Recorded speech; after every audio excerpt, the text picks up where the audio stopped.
Baik, terima kasih. Assalamualaikum warahmatullahi wabarakatuh. Nah, insan muda, apa kabar hari ini? Sehat selalu ya. Insan muda di sini betul-betul yang fresh ya sore hari ini. Karena memang 1 jam ke depan kita akan berbicara tentang bagaimana sih sebenarnya kasus pelecehan seksual itu bisa terjadi dan bagaimana cara mengatasinya kalau kita terkena atau kita bahkan terkena virus ini ya, apa namanya? Eh, virus-virus yang membuat kita itu menjadi pelaku pula begitu. Itu gimana tuh bahasanya kurang tahu lah saya gitu ya. Nah, hari ini kita bersama dengan Bapak Heru Susetio. Beliau ini adalah eksekutif dari board member of Victim Support. Nah, jadi banyak banget nih Mount Forecast kita pada hari ini betul-betul spesifik Pak ya tentang kasus pelecehan seksual. Jadi bagaimana sih korban-korban ini nantinya melaporkan atau betul-betul pandai menyampaikan kepada pihak yang berwajib bahwa mereka telah menjadi korban pelecehan seksual. Jadi kemudian mereka itu harus betul-betul dididik seperti itu. Siapapun dia sebelum menjadi korban harus memang terdidik secara kesadaran dan hukum seperti itu. Nah, teman-teman sahabat muda, ya, insan muda Dompet Duafa, harapannya kita semua hari ini betul-betul bisa mengikuti sampai dengan acara kita selesai. Jadi ikuti terus, jangan sampai ada yang ngantuk ya, walaupun sudah sore hari. Kita langsung saja mungkin ya Pak Heri ya. Kita ngobrol santai aja hari ini, ya. Saya memang lebih dapat aja nih apa yang menjadi tema kita pada hari ini. Baik, Pak Heru, dipersilakan untuk menyampaikan sedikit tentang apa sih sebenarnya langkah-langkah ketika korban pelecehan seksual ini berani melaporkan atau berani speak up lah bahasa kerennya itu kepada pihak berwajib. Silakan Pak Heru. Ya, makasih Mas Asamsah dan selamat sore teman-teman Dompet Duafa juga para pemirsa sekalian. Bismillahirrahmanirrahim. Assalamualaikum warahmatullahi wabarakatuh dan salam sehat, salam sejahtera semuanya. Ini memang masalah klasik ya Mas Aslam dan teman-teman sekalian karena korban pelecehan seksual hanya ada dalam kondisi trauma, depresi, stres dan juga malu. Tidak laki, tidak perempuan. Karena korban pelecehan seksual bukan cuma perempuan, juga ada laki-laki dan tidak sedikit. Biasanya laki-laki itu cenderung malu. Kalau kita lihat kasus yang terjadi di KPI dan sebagainya, baru terungkap setelah bertahun-tahun kemudian. Itu pun karena melalui peran influencer segala macam.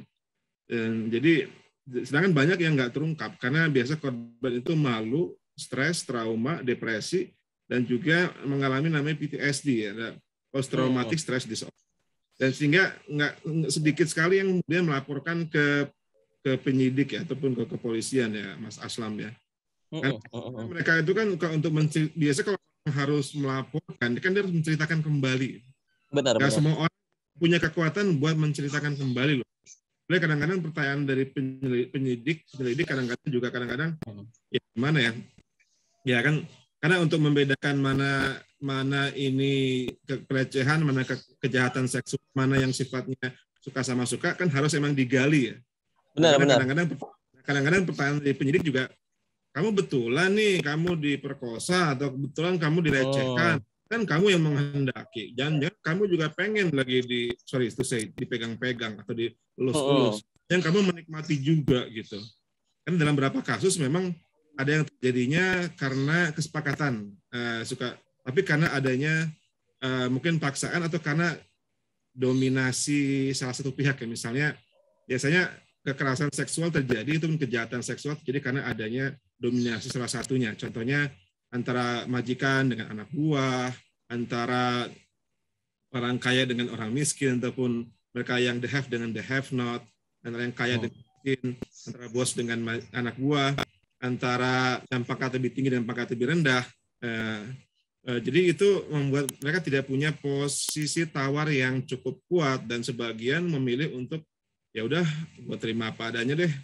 Cuma dan akhirnya nggak berani menyampaikan karena khawatir dia mengalami istilahnya tuh kalau dalam bahasa viktimologi disebut dengan istilah reviktimisasi alias secondary victimization. Dia mengalami viktimisasi kedua kalinya atau pengulangan kembali viktimisasi. Pertama dia sudah menjadi korban kejahatan seksual. Lalu ketika dia disuruh menceritakan kembali, dan orang yang petugas atau aparat yang melakukan penyelidikan itu mungkin kurang sensitif dengan kondisi kejiwaan dia, kondisi psikologis dia, itu membuat dia tertekan dan juga depresi dan juga malu ya. Dia kayak yang jadi korban laki-laki. Biasanya laki-laki kan dicitrakan sebagai apa, Mas Aslam?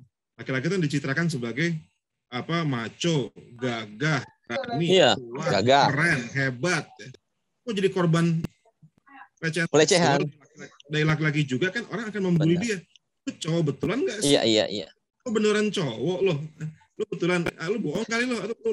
Zaman sekarang bahasanya apa? Lu pansos kali. Jangan lu pansos lagi jangan-jangan. Panjat sosial, pansos. Iya.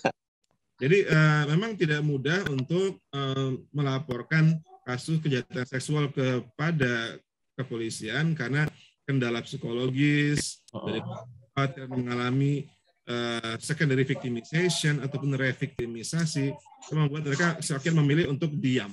Sekalinya orang berani speak up, berani bicara karena ada fasilitasi dari pihak ketiga.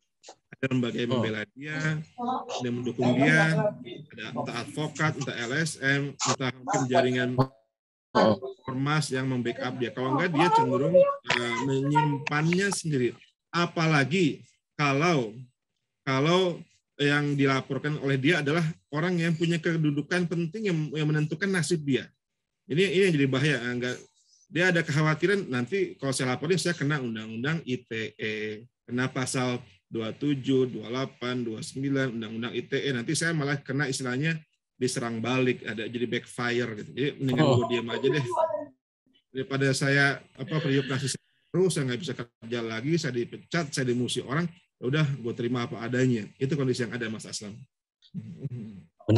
Menarik ya, karena memang seperti yang kita lihat saat ini, ketika menolak dari kasus kemarin di KPI itu pelecehan seksual terhadap pria itu bahkan diadukan kembali kan dengan undang-undang ITE kan.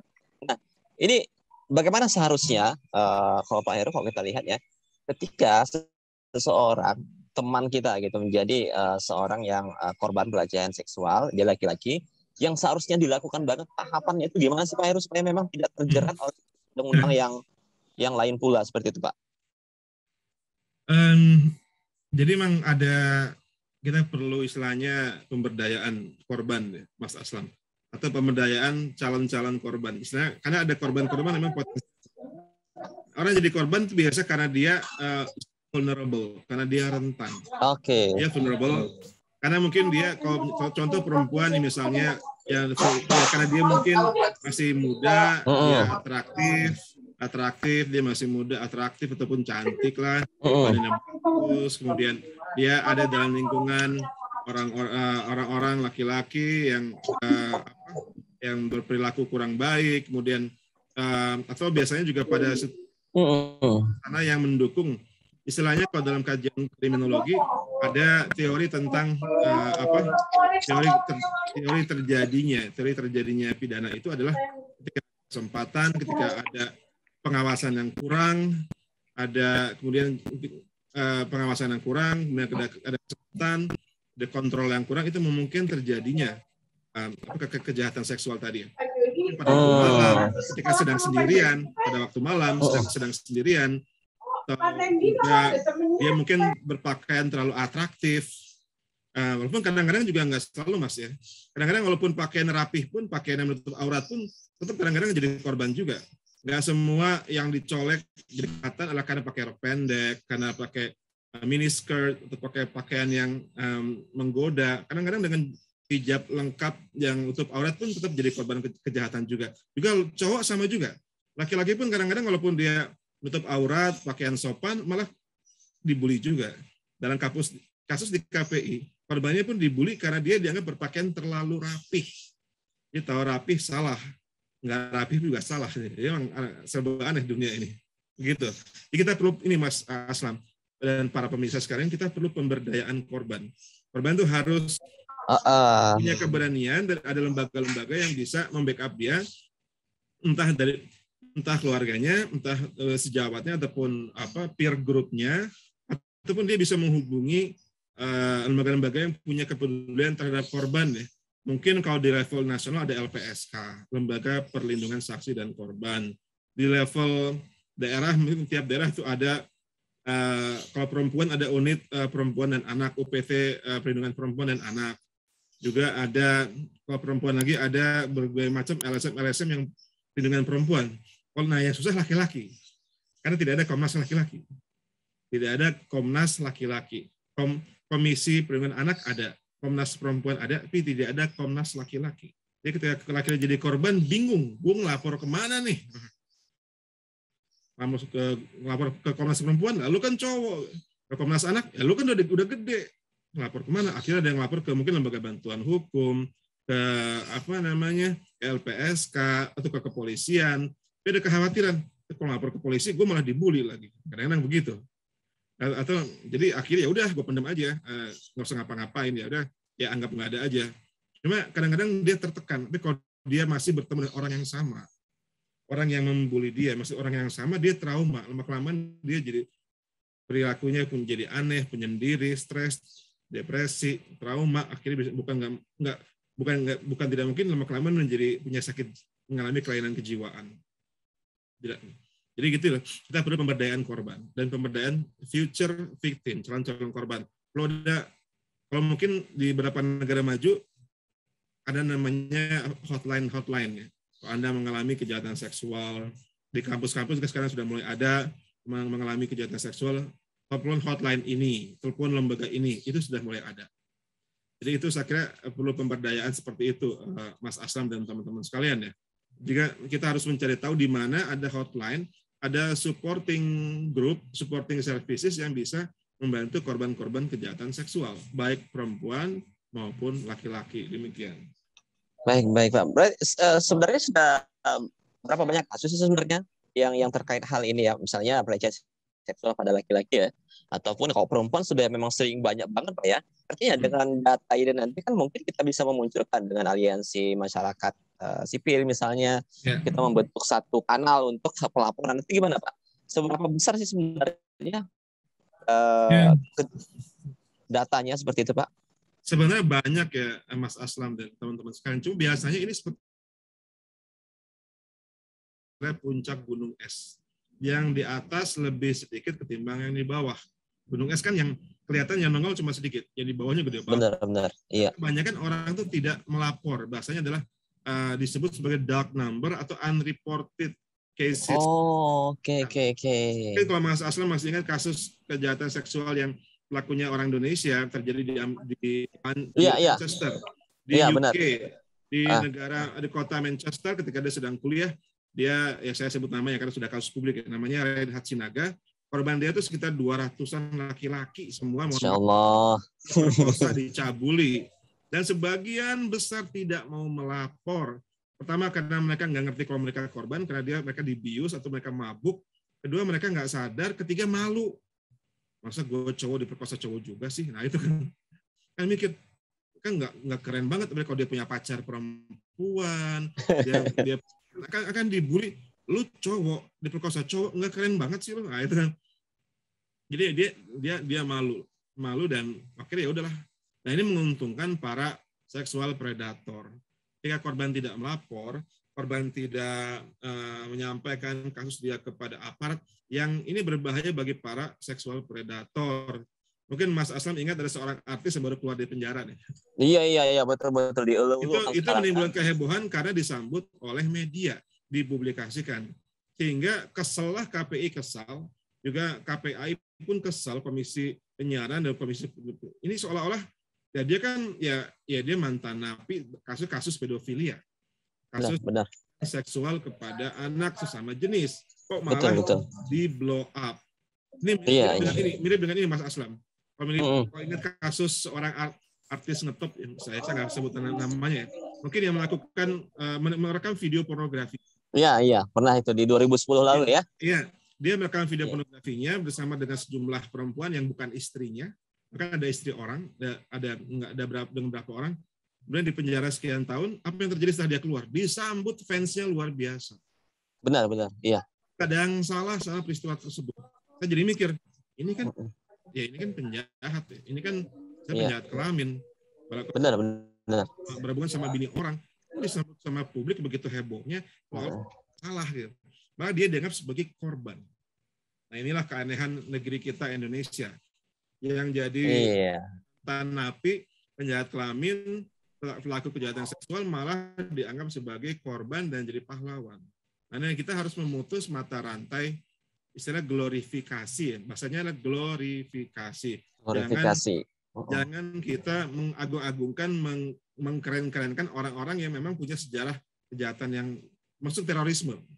Kadang-kadang juga kan ada yang salah dengan kemudian ketika dia mati, bilang ketika dia meninggal, ketika dia mati, maka dia tampak tersenyum dan dia dari menjemput dia. Padahal dia habis bunuh orang, dianggap mati syahid.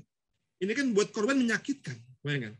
Ketika dia habis ngebom sampai 30 orang tewas gara-gara bom, ada komen kalau dia telah mati syahid dijemput oleh para bidadari surga. Dan lu Allah lu tahu nasib lu asisten Tuhan di muka bumi, lu tahu kalau mati syahid gitu. Bagi korban kan menyakitkan.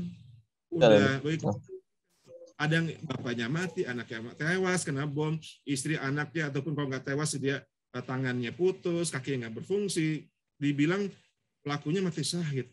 Ini kan mengesalkan buat para korban dan keluarganya. Mereka bilang, lu Tuhan bisa memastikan mati syahid. Nggak usah ngomong deh, nggak usah ngomong, nggak usah komen, karena itu namanya menyakitkan. Betul. Glorifikasi kejahatan ya kayak begitu. Sebenarnya secara hukum, bagaimana sebenarnya hukum di Indonesia kita ini Pak?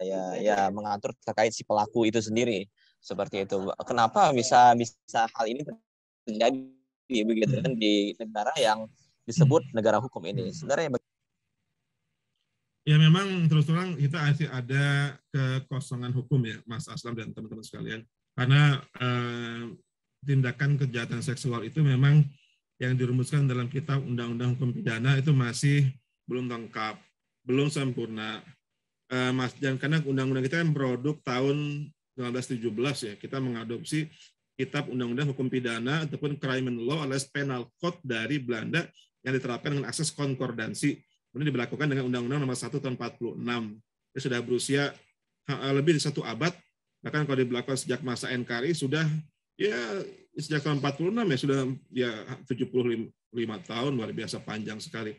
Maka memang sudah waktunya untuk direvisi dan memang sudah ada revisinya, namun sampai sekarang belum ketok palu juga karena proses politik yang begitu ribet dan memang tidak mengatur lengkap. Contohnya tidak mengatur tentang kejahatan seksual ketika korbannya adalah sesama jenis yang bukan anak-anak ya.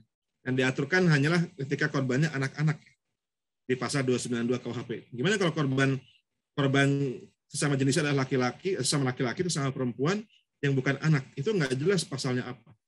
Mungkin akhirnya kena pasal pencabulan. Ini tindak pidana kesusilaan, pencabulan seksual, pelecehan seksual tidak terlalu lengkap dirumuskan dalam KUHP.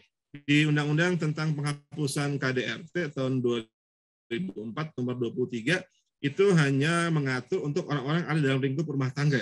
Untuk PKDRT, kekerasan dalam rumah tangga, ya anak, ibu, ayah, bibi, paman, dan sebagainya hidup dalam rumah tangga tersebut. Tapi tidak mengatur orang-orang yang tinggal atau ada di luar rumah tangga.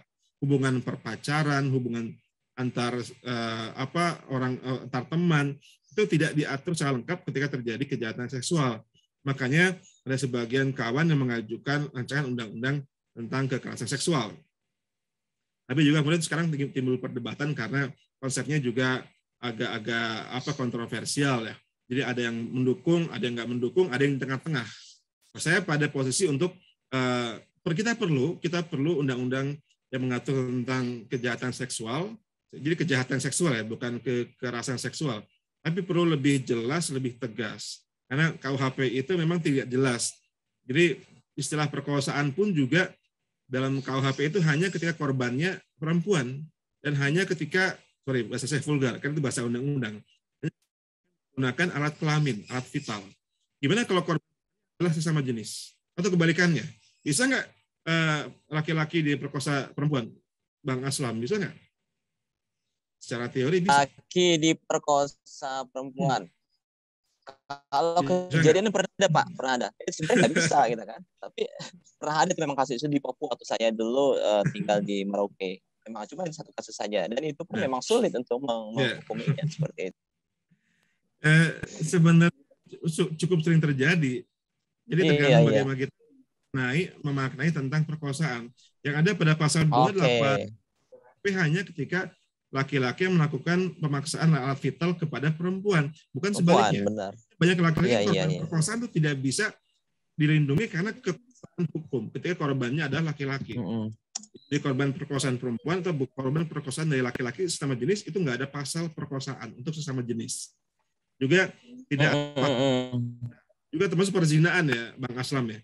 Perzinaan ini juga iya. Kalau kita bandingkan dengan mungkin dalam Al-Quran, dalam As-Sunnah, bandingkan dengan kitab undang-undang hukum pidana, itu kan perzinaan itu hanya ketika salah seorang sudah menikah. Kemudian melakukan hubungan di luar nikah, di luar pernikahan itu perzinaan. Sedangkan menurut mungkin tradisi Islam itu tidak seperti itu kan. Berzina ya nggak ngelihat dia udah kawin atau nggak kawin, namanya berhubungan seksual tanpa menikah, bukan dengan istrinya yang sah atau suami yang sah, itu perzinaan gitu.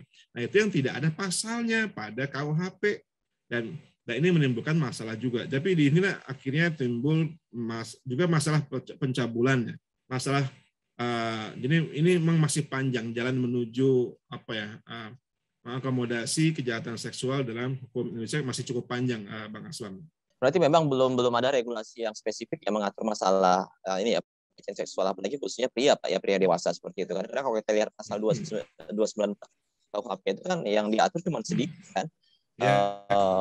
Ayat 2 itu ya tidak spesifik mengatur ada pria dewasa dan lain sebagainya kan. Itu khusus untuk anak-anak saja kan. Nah, sepertinya penting ya Pak satu regulasi atau perlu tafsiran dari regulasi yang ada untuk korban-korban ini betul-betul bisa melaporkan sesuai dengan pasal yang akan dikenakan. Seperti itu bagaimana Pak menurut Pak Heru?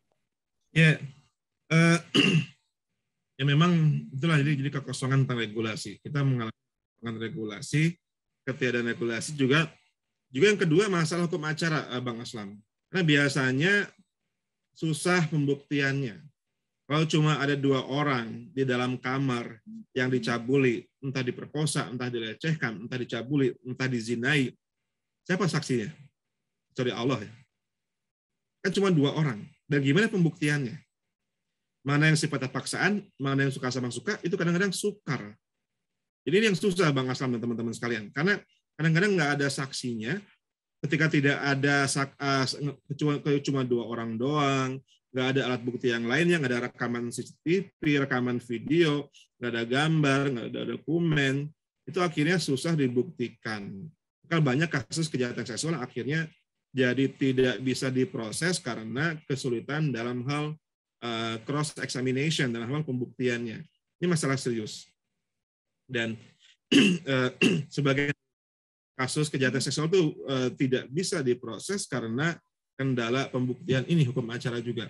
Makanya sekarang ada usulan seperti undang-undang PKDRT, kesaksian 1 orang korban itu bisa diterima selama didukung oleh alat bukti yang lainnya.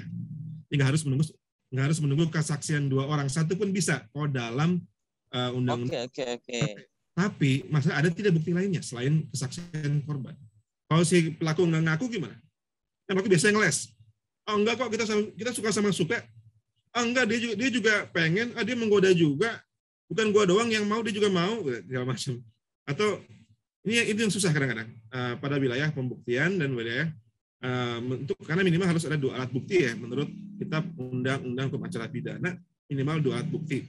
Tapi satu pengakuan dari korban bisa diakomodasi selama ada alat bukti lainnya, itu pada undang-undang PKDRT. Tapi di undang-undang lain belum, harus minimal 2. Itu yang jadi tantangan Bang Aslam. Masih teramat berat ya bagi korban pelaku pelecehan seksual ini untuk melaporkan ketika dia menjadi korban. Karena memang regulasi sendiri tidak mengatur spesifik tadi kan. Berarti harusnya ke depan orang-orang atau lembaga sosial yang merasa prihatin atas ini mungkin bisa membentuk satu kanal seperti Bapak bilang tadi ya. Selain daripada LPSK yang tadi kan mengatur untuk perempuan saksi dan korban, oke lah itu bisa dilakukan untuk perlindungan mereka. Tapi yang spesifik khusus untuk pelecehan seksual yang semakin hari semakin merebak saja begitu kan, nggak hanya di Indonesia tapi di dunia, butuh mungkin satu kanal lagi Pak menurut Bapak gitu ya, entah itu dari pemerintah, entah dari sosial masyarakat, agar memang kanal ini bisa kuat sebagai tempat pengaduan mereka. Ya, seperti itu mungkin, Pak. Ya, mungkin bahasanya mungkin lembaga ataupun lembaga ya. Supporting group ya, atau ya kanal bisa berupa lembaga, supporting group bisa berupa ya kelompok pendukung, kelompok pembela korban, bisa berupa fasilitas, bisa bentuk perlindungan juga. Jadi memang yang diperlukan itu semacam ya supporting group dan juga fasilitas ya. Karena untuk korban, karena bagaimana membuat mereka tidak lagi trauma, tidak lagi depresi, kalau ada mungkin lembaga yang mendampingi, yang memulihkan, dan mungkin cuma-cuma ya. Jadi jangan lagi minta dibayar. Karena biasanya ketika korban nggak punya, dia udah dia jadi korban, udah trauma, udah stres, fisik sakit, psikis fisik juga sakit, fisik sakit, psikis sakit, seksual dihinakan oleh kejadian tersebut, masih disuruh bayar pula. Juga kadang-kadang yang nggak sopan itu media, Bang Aslam. Karena media kadang-kadang media itu provokatif ya. Karena untuk mengejar rating, mengejar iklan, kadang-kadang membuka identitas dari sang korban. Nama asli, wajah asli, diumbar di media massa. Itu kalau di negara-negara maju nggak pernah ada. Korban biasanya ya nggak harus dikasih nama mawar. Biasanya kan di Indonesia, korban perkosaan disebut saja mawar, sebut saja anggrek, sebut aja biasa mawar ya. Nah, yang nggak dikasih nama mawar, cuma foto masih ada fotonya, yang nggak benar juga. Nggak perlu ada foto, nggak perlu ada ya mungkin diblurkan boleh, cuma nggak usah ada foto sama sekali. Ya boleh kasih nama mawar lah, mawar, melati, anggrek, terserah. Itu juga bagaimana pelakuan terhadap korban tuh harus manusiawi. Supporting group ada. Dan juga ada pendampingan yang sifatnya komprehensif, bukan hanya secara fisik, mental, psikologis, juga secara finansial juga. Karena mereka juga butuh support secara finansial. Juga harus juga membuat masyarakat juga mengerti dan memahami, nggak ikut membuli, dan juga media pun jangan ikut-ikutan membuli juga. Jadi di sini perlunya ya itu supporting group, dan juga istilahnya enabling environment, alias lingkungan yang sifatnya kondusif untuk para korban untuk bisa move on kembali. Yang susah itu kembali move on. Karena orang kalau udah trauma tuh susah untuk kembali move on karena dia ya trauma ya. Termasuk laki-laki pun juga susah move on. Dan juga kalau dia melihat, nggak usah gitu ya Mas Bang Aslam ya. Saya ini laki-laki. Saya pernah digebukin orang. Laki-laki besar, bukan kasus seksual, bukan. Saya mau dibegal. Saya pernah dibegal di Afrika Selatan. Saya pernah ke Johannesburg, ibu kota Afrika Selatan, tahun 2016. Saya mau ngisi seminar di sana. Dan sebelum ngisi saya jalan-jalan di daerah penduduk asli, orang-orang hitam. Tapi saya salah masuk jalan, dan saya nggak tahu. Atau saya masuk jalan yang memang jalan kriminal, banyak penjahatnya. Akhirnya saya dikejar, saya dikeroyok, digebukin, kemudian jam tangan saya diambil. Nggak mahal sih. Cuma dan sejak itu saya mengalami trauma. Iya. Trauma. Kalau saya bukan korban kejahatan, saya bukan korban kejahatan seksual, saya korban pembegalan. Selama seminggu, 2 mingguan lebih, saya takut ketemu dengan orang-orang badan tinggi besar berkulit hitam. Itu saya, laki-laki, dan badan saya besar juga. Tapi mereka lebih besar dari saya. 180. Tinggi ya. Badan besar berkulit hitam, itu yang saya trauma. Apalagi korban kejahatan seksual lebih trauma lagi. Jadi kita harus take into account, harus mempertimbangkan traumatis tersebut. Bikin supporting group, bikin juga dalam berbahasa pun bahasanya tidak menyudutkan, tidak blaming. Jadi bahasa kita ada gini, Bang Aslam, jangan blaming the victim, jangan menyalahkan korban. Betul. Kayak sensual sih, warnanya lu terlalu seksi sih, lu terlalu ganteng sih, orang ganteng salah. Iya. Lu terlalu cantik sih, anugerah bukan dosa ya. Atau iya. di samping korban itu juga harus juga memperhatikan ya. Benar. Apa yang dia pakai, apa yang dia. Karena ketika saya dibegal di Afrika Selatan, saya memang agak mencolok. Saya kayak turis menenteng kamera, pakai jaket yang warna hijau, menenteng kamera, terus juga bawa pakai ransel, memang kayak turis banget.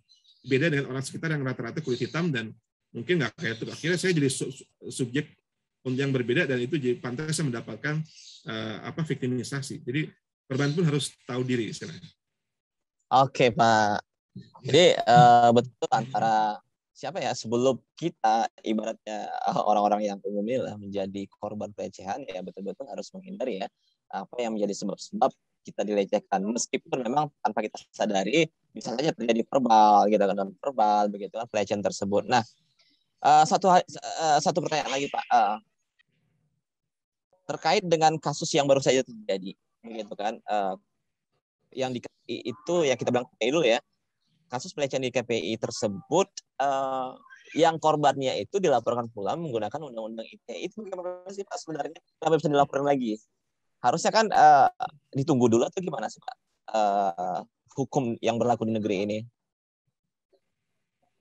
Ya, itu kan biasa akal-akalan dari pelaku ataupun tersangka. Untuk dia biasanya untuk blaming the victim ya, atau dia cenderung ibaratnya counter strike. Karena sebelum dia diserang duluan. Kalau preemptive strike. Sebelum dia disidang, dia disekat duluan. Dia membela diri. Itu mekanisme pertahanan yang sering diambil oleh para tersangka ataupun calon pelaku ya. Jadi dia kayak kasus mungkin misalnya kasusnya siapa? Baik Nuril ya. Baik Nuril di Lombok ya. Bagaimana dia melaporkan pimpinannya di sekolah yang dianggap melakukan pencabulan melalui media telepon, cuma akhirnya malah balik Baik Nuril dilaporkan karena melanggar undang-undang ITE karena memfitnah dan sebagainya. Jadi itu mekanisme yang sering diambil oleh orang-orang yang dalam kondisi terjebak ataupun kondisi sebagai dia terancam jadi pelaku kejahatan dan dipidana, maka dia menyerang duluan dengan menggunakan undang-undang ITE. Termasuk para ini ya, kasus tindak pidana korupsi tipikor biasanya betul. Cara pelaku korupsi untuk bertahan adalah dengan melaporkan orang yang melaporkan dia. Dan alasan Anda telah melakukan penghinaan alias defamation, fitnah, penghinaan, mencemarkan nama baik dan sebagainya. Padahal betulan dia melakukannya. Itu semacam mekanisme yang digunakan, apalagi ada undang-undang ITE.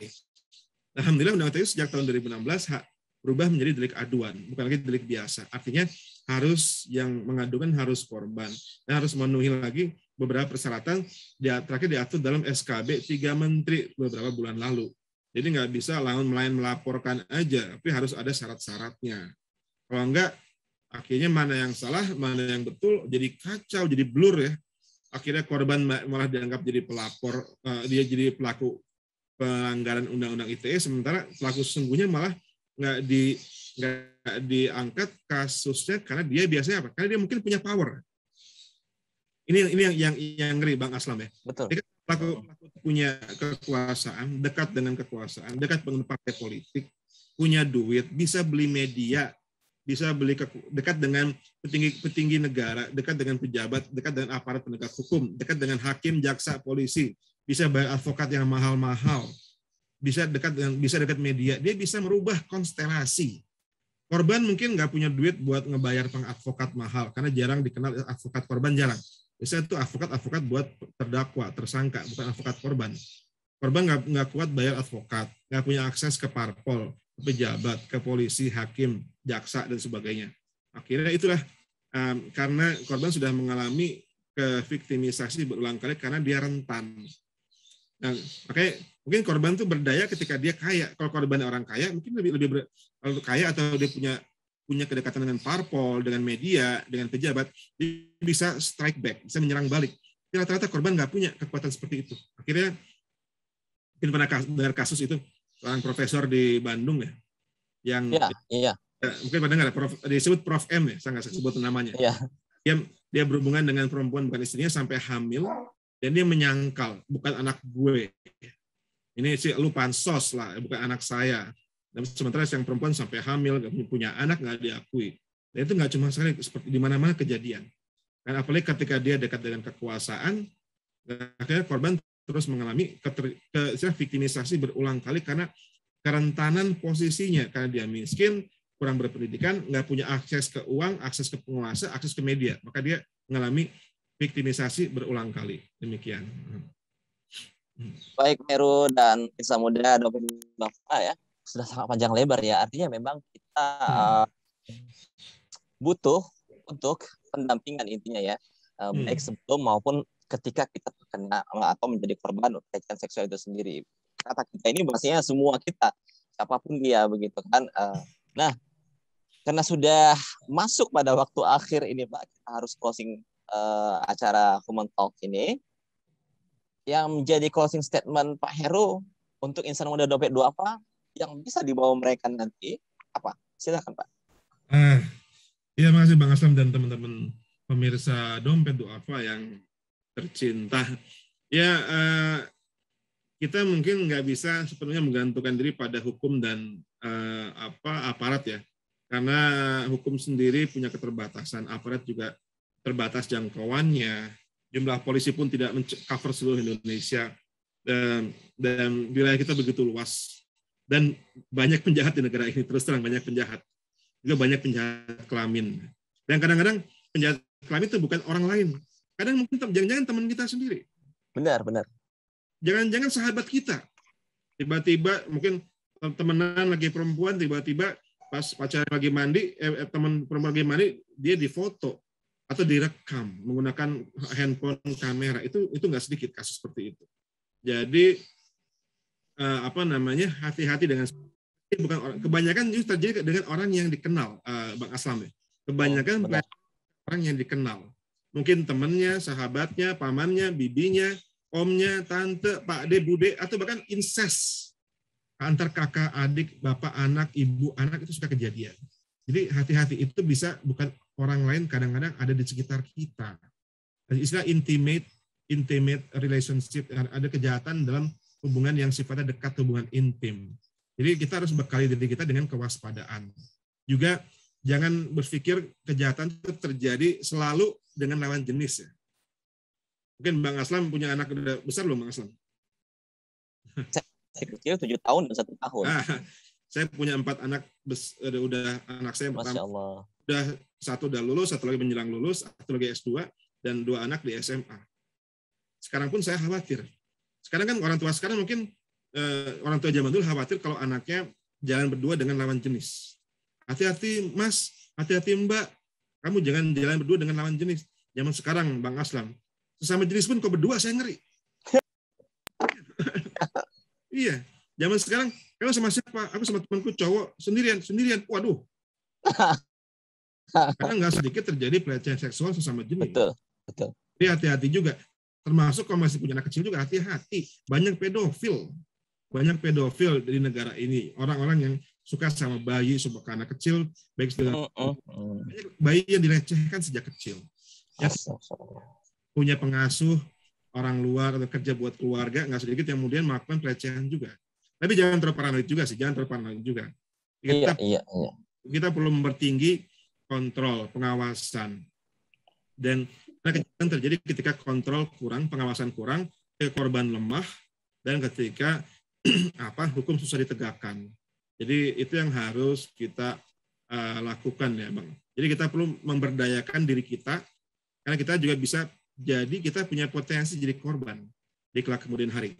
Maka janganlah kita harus tampil, kita memberdayakan diri kita supaya tidak mudah jadi korban. Istilahnya empowering future victim, memberdayakan diri kita. Jadi kalau jalan jangan sendirian, jangan pulang terlalu malam, jangan gunakan perhiasan yang mencolok, jangan menggunakan busana yang mencolok. Juga jangan cari daerah yang sepi, itu semua harus dipikirkan ya. Itu potensi diri kita. Juga jangan terlalu husnuzon, jangan terlalu baik sangka dengan orang-orang. Karena kadang-kadang kita kan, ya memang kita harus ramah betul, cuma kan harus biasanya ada udang di balik bakpao. Orang terlalu ramah, terlalu baik, jangan-jangan habis itu dihipnotis, dilecehkan. Betul, benar. Itu mungkin ya Jadi mari kita memberdayakan dan mempertinggi kewaspadaan, kontrol, dan juga saling memantau peer grupnya, supaya juga jangan jadi orang yang rentan. Kita harus berdaya, powerful, walaupun kita nggak punya akses kepada parpol, kepada media, kepada duit ataupun cuan, cuma kita punya jaringan supporting group. Maka saya mungkin sarankan kepada teman-teman Dompet Duafa, mungkin kalau kita bisa membuat semacam jaringan advokasi, entah berbentuk hotline ataupun kanal-kanal untuk pelaporan, backup ketika terjadi pelecehan seksual, kejahatan seksual kepada kita ataupun teman-teman kita sendiri. Karena apalagi buat laki-laki, kalau direcehkan dia biasanya malu, masa gue cowok jadi korban. Nah, kita perlu support orang-orang seperti itu. Demikian, terima kasih Bang Aslam dan teman-teman sekalian. Masya Allah, menarik banget ya, teman-teman. Penyampaian dari Pak Heru Susetio, artinya kita tetap waspada dengan apa yang menjadi kebiasaan yang dianggap biasa, padahal mungkin ada sesuatu di baliknya. Ngerti nggak bahasa itu? Mungkin teman-teman pasti ngerti lah ya, Ustaz muda.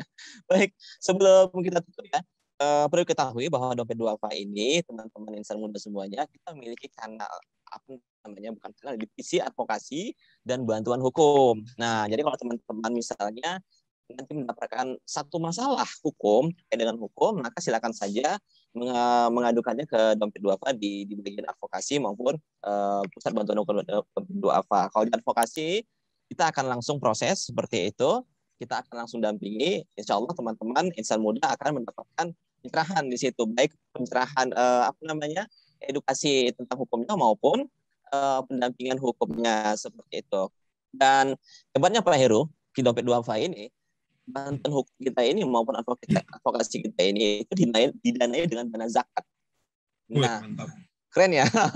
Bagus. Makanya insan muda yang ada saat ini, siapapun dimanapun ya, silakan saja untuk berdonasi ke Dompet Duafa. Nanti bagaimana caranya sudah ada di layar pastinya ya. Jadi sudah sangat mudah, silakan berdonasi, dan donasinya itu nanti kita akan gunakan juga untuk salah satunya untuk kegiatan bantuan hukum dan advokasi seperti itu. Begitu kira-kira insan muda. Mudah-mudahan penyampaian hari ini, ilmu hari ini bisa diserap dan betul-betul bisa diamalkan seperti itu. Dan Heru Susetio, terima kasih banyak atas ilmunya. Sama Bang Aslam dan teman-teman sekalian. Insya Allah ini bermanfaat bagi kita semua, dan betul-betul kita jangan takut. Kalau bahasa jangan itu kurang enak, Pak ya. Nggak boleh takut, tidak boleh takut melaporkan ketika ada kasus pelecehan yang kita terima dalam kehidupan kita yang menyangkut pelecehan seksual tadi ya. Seperti itu insan muda. Dan mohon maaf atas segala kesalahan. Terima kasih atas waktunya. Akhirul kalam, billahi taufiq wal hidayah. Assalamualaikum warahmatullahi wabarakatuh. Waalaikumsalam warahmatullahi wabarakatuh. Dan Pak Heru Susetio undur diri dulu. Kita akan bertemu di Human Talks selanjutnya. Bye-bye. Bye. Assalamualaikum. Waalaikumsalam warahmatullahi wabarakatuh.